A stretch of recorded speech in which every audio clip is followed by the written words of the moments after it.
एक समय की बात है। एक गांव में सफेद साड़ी वाली चुड़ैल का आतंक था।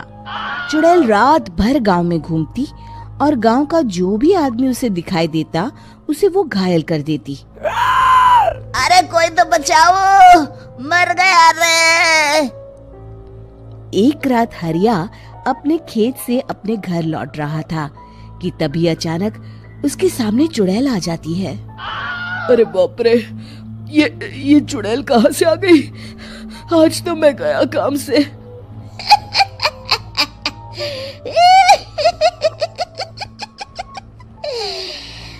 आज मुझे मेरा शिकार मिल गया। अरे चुड़ैल दीदी, मुझे छोड़ दो।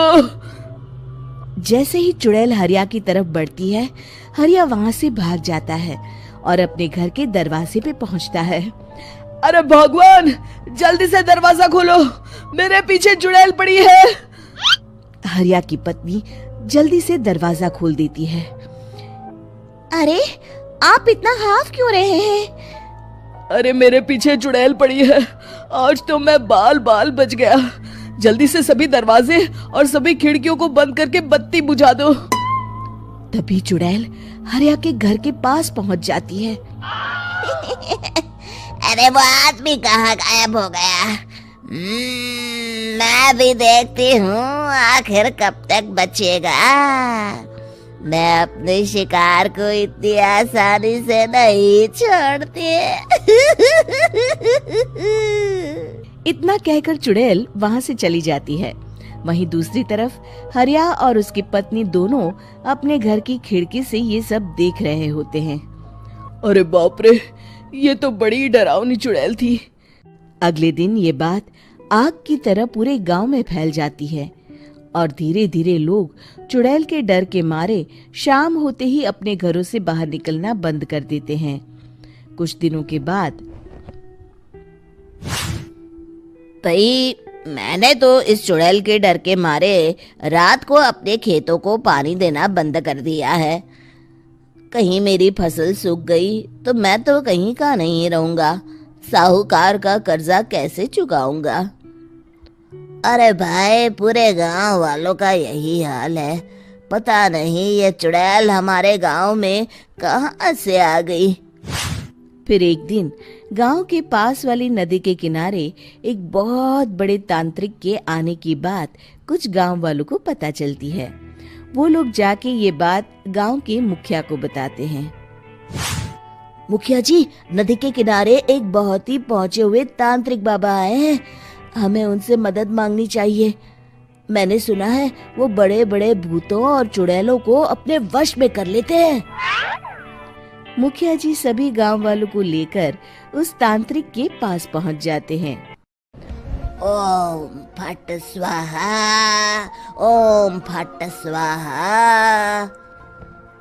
तभी तांत्रिक अपनी बंद आंखों को खोलकर कहता है, क्या बात है? तुम सब लोग यहाँ क्यों आए हो?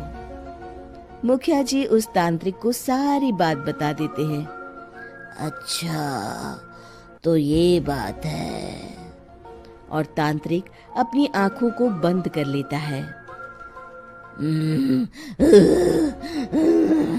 मैं देख रहा हूँ तुम्हारे पूर्वजों ने बहुत पाप किए थे, जिससे ये गांव अब श्रापित हो चुका है। उसी के फल स्वरूप तुम्हारे गांव में चुड़ैल आई है। ये चुड़ैल बहुत खतरनाक है, ये किसी को नहीं छोड़ेगी। हे भगवान, मर गए रे, अब क्या होगा? तभी गांव के मुखिया जी कहते हैं, बाबा, इस चुड़ैल से हम सबको बचा लीजिए। कोई तो उपाय होगा। इसका सिर्फ एक ही उपाय है। सभी गांव वालों को बारी बारी हर दिन अपनी आधी फसल उस पहाड़ी के ऊपर बनी काली गुफा में छोड़ के आनी होगी। तभी उस चुड़ैल की भूख मिटेगी और श्राप का प्रभाव खत्म हो जाएगा और तुम सब जिंदा बच जाओगे। सभी गांव वाले उस तांत्रिक की बात को मान लेते हैं और वहां से चले जाते हैं।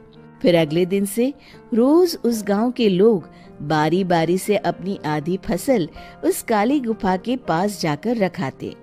कुछ दिनों बाद हरिया की बारी आती है। बाप रे, आज तो मेरी बारी है उस काली गुफा में जाने की। क्या करूं, वो तो बड़ी खतरनाक चुड़ैल है। मेरे तो हाथ पैर कांप रहे हैं। फिर हरिया डरते डरते अनाज की बोरियां अपनी बैलगाड़ी में लाद देता है। तभी हरिया की पत्नी उससे कहती है, देखो जी, संभल के जाना और किसी भी हालत में शाम होने से पहले वापस आ जाना। उस चुड़ैल का कोई भरोसा नहीं है जी। हरिया बैलगाड़ी में बैठते हुए कहता है, भगवान, मैं क्या वापस आऊंगा? लगता है अब तो मेरी खबर ही आएगी। इतना कहकर हरिया वहां से चला जाता है। रास्ते में जंगल से गुजरते हुए हरिया की बैलगाड़ी का एक चक्का बड़े गड्ढे में फंस जाता है। हे भगवान, अब ये क्या मुसीबत है? हरिया नीचे उतर के पूरी ताकत से अपनी बैलगाड़ी को गड्ढे से निकालने की कोशिश करता है। बहुत देर मेहनत करने के बाद हरिया की बैलगाड़ी उस गड्ढे से बाहर निकल जाती है। हे भगवान, अब तो शाम होने वाली है। आज तो मैं गया काम से। जैसे तैसे हरिया काली गुफा में पहुंच जाता है। अरे मर गया रे, यहाँ तो चारों तरफ डरावना माहौल है। मैंने यहाँ आने में बहुत देर कर दी, कहीं चुड़ैल नाराज ना हो जाए। हरिया अनाज की बोरिया वहां रख के जैसे ही जाने लगता है, तभी उसे किसी के आने की आवाज सुनाई देती है। हरिया एक कोने में छुपकर अंदर देखने लगता है। चुड़ैल वहां आती है और फिर अपने चेहरे से नकली चुड़ैल का मुखौटा निकाल देती है। हरिया ये देख के हक्का बक्का रह जाता है। तभी चुड़ैल कहती है, भैया यहाँ आना। आज तो बहुत अनाज आया है, इसे मिलाकर अब हमारे पास ढेर सारा अनाज जमा हो गया है। कल ही हम इसे शहर में बेच आएंगे और माला माल हो जाएंगे। तभी अंदर से नदी के किनारे वाला तांत्रिक बाहर आता है। अरे, ये तो तांत्रिक बाबा है। हाँ, अब तो हम दोनों की जिंदगी मजे में कटेगी। गांव वालों को बेवकूफ बनाना इतना भी मुश्किल नहीं था। लोग तो तुम्हें सच में असली चुड़ैल समझते हैं। हाँ, तुमने सही कहा। अब ये गांव वाले चुड़ैल के डर से जिंदगी भर इस काली गुफा में अनाज पहुंचाते रहेंगे। अच्छा, तो ये बात है। ये दोनों पूरे गांव वालों को बेवकूफ बना रहे हैं। अभी जाकर सबको बताता हूँ। हरिया उन दोनों की पूरी बातें सुन लेता है और जल्दी से वापस गांव में आता है। गांव वालों को पूरी बात बता देता है। इससे पहले वो दोनों हमारा अनाज लेकर शहर जाए, हमें उन दोनों को पकड़ना होगा। उधर दूसरी तरफ नकली तांत्रिक और नकली चुड़ैल बनी औरत एक बड़ी गाड़ी में सारा अनाज लाद के वहां से निकलने की तैयारी कर रहे होते हैं। जल्दी करो, इससे पहले हमें कोई देख ले। हमें यहाँ से निकलना होगा। और तभी वो दोनों देखते हैं कि सामने से सभी गांव वाले अपने अपने हाथों में मशाल लेके आ रहे हैं। दोनों बुरी तरह डर जाते हैं। रुक जाओ, तुम दोनों का भांडा फूट चुका है। अरे मर गए रे, ये गांव वाले कहाँ से आ गए? तुमने क्या सोचा इतनी आसानी से यहाँ से निकल जाओगे? ये अनाज हमने अपने खून पसीने से दिन रात खेतों में मेहनत करके उगाया है। दोनों मुखिया जी के पैरों में गिर जाते हैं। हमें माफ कर दीजिए, हम दोनों एक नंबर के कामचोर हैं। बिना मेहनत किए पैसे कमाना चाहते थे। हाँ हाँ, अब हम आगे से मेहनत मजदूरी करके पैसे कमाएंगे। हमें कुछ मत करना, हमें छोड़ दीजिए। इतना कह के दोनों गांव छोड़ के भाग जाते हैं और सभी गांव वाले फिर से खुशी खुशी रहने लगते हैं।